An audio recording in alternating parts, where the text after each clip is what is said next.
अंबरनाथमध्ये मनसेच्या प्रमुख पदाधिकाऱ्यांना पोलिसांनी नोटिसा बजावल्यात। मनसेनं 4 मे रोजी अंबरनाथमधील मशिदींसमोर हनुमान चालीसा लावायला परवानगी देण्याची मागणी पोलिसांकडे केली होती। यानंतर पोलिसांनी मनसेच्या प्रमुख पदाधिकाऱ्यांना CRPC 149 कायद्यान्वये नोटिसा बजावल्या असून शहरात कायदा सुव्यवस्था बिघडल्यास कारवाईचा इशारा दिला। मनसे अध्यक्ष राज ठाकरे यांनी मशिदीवरील भोंगे उतरवण्यासाठी 3 मे पर्यंतचा अल्टिमेटम दिलाय।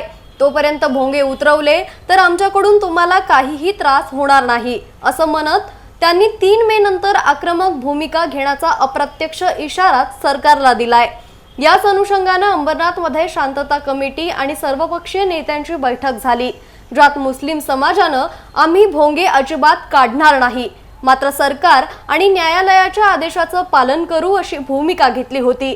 यानंतर मनसेनं सुद्धा आक्रमक पवित्रा घेत अंबरनाथ शहरात 6 ठिकाणी मशिदींसमोर हनुमान चालीसा लावण्याची परवानगी पोलिसांकडे मागितली आहे। या मागणीसाठी मनसे जिल्हा उपाध्यक्ष शैलेश शिर्के, शहराध्यक्ष कुणाल भोईर, शहर उपाध्यक्ष प्रशांत नलावडे, प्रफुल्ल सूर्यराव यांच्यासह मनसे शिष्टमंडळानं आज अंबरनाथ पश्चिम पोलीस ठाण्याचे वरिष्ठ पोलीस निरीक्षक राजेंद्र कोते यांची भेट घेतली। यावेळी कोते यांनी हनुमान चालीसा लावण्यास परवानगी द्यायला स्पष्ट शब्दात नकार दिला। सोबतच शहरातील कायदा सुव्यवस्था बिघडू नये यासाठी मनसेच्या पदाधिकाऱ्यांना CRPC 149 अन्वये नोटिसा सुद्धा बजावल्यात। महाराष्ट्र नवनिर्माण सेनेचे अंबरनाथ शहराचे अध्यक्ष श्री कुणाल भोईर व त्यांचे पदाधिकारी यांनी माझी भेट घेतली आणि धार्मिक स्थळावरील जी भोंग्या संदर्भात त्यांनी मला उतरवण्यासंदर्भात व आणि याच्यामधील आम्हाला 4 मे रोजी हनुमान चालीसा पठण करण्यास परवानगी मिळावी अशी त्यांनी मला विनंती केली।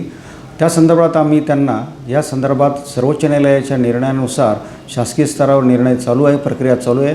तोपर्यंत असं कुठल्या प्रकारचं कृत्य करू नये की जेणेकरून कायदा व सुव्यवस्थेत बाधा येईल व अशा कुठल्याही प्रकारची परवानगी मागवू नये अशी त्यांना आम्ही स्पष्ट सांगितलेले आहे आणि त्या संदर्भाने त्यांना असे कृत्य करू नये व जातीत तेढ वाढू नये म्हणून त्यांना फौजदारी प्रक्रिया संहिता कलम 149 अन्वये त्यांना नोटीस अदा करण्यात आलेली आहे। नोटिसा मिळाल्यानंतर मनसेच्या कार्यकर्त्यांनी पुन्हा एकदा राज ठाकरे यांच्या 3 मेच्या अल्टिमेटमची आठवण करून दिली। कायद्याचं आणि न्यायालयाच्या आदेशाचं पालन करणं गरजेचं असून 3 मे नंतर भोंगे सुरूच राहिले तर राज साहेबांच्या आदेशाचं पालन करू अशी भूमिका मनसे जिल्हा उपाध्यक्ष शैलेश शिर्के आणि मनसे शहराध्यक्ष कुणाल भोईर यांनी घेतली आहे। सुप्रीम कोर्टाने जो आदेश दिलेला आहे मशिदीवरच्या भोंग्यांबद्दलचा, त्याबद्दल आम्ही निवेदन दिलं आहे की त्याचं पालन प्रशासनाने करावे।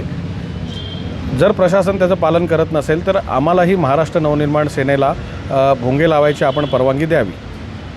काय उत्तर मिळालं पोलिसांकडून? पोलिसांना आम्ही आता निवेदन दिलं आहे, त्याच्यावर पोलिसांचं काय उत्तर येतं त्याचं आम्ही बघूया। पुढची भूमिका काय असेल मनसे? जे राजसाहेबांनी अल्टिमेटम दिलेलं आहे त्याचं पालन आम्ही नक्कीच करणार।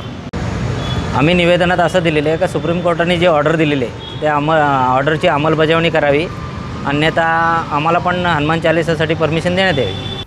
दरम्यान या सगळ्यानंतर आता 3 मे पर्यंत सरकार नेमकी काय नियमावली जाहीर करते आणि त्याचं पालन होतं का की मनसेला आंदोलन करण्याची वेळ येते हे आता पाहावं लागणार आहे। ABC news Ambernath.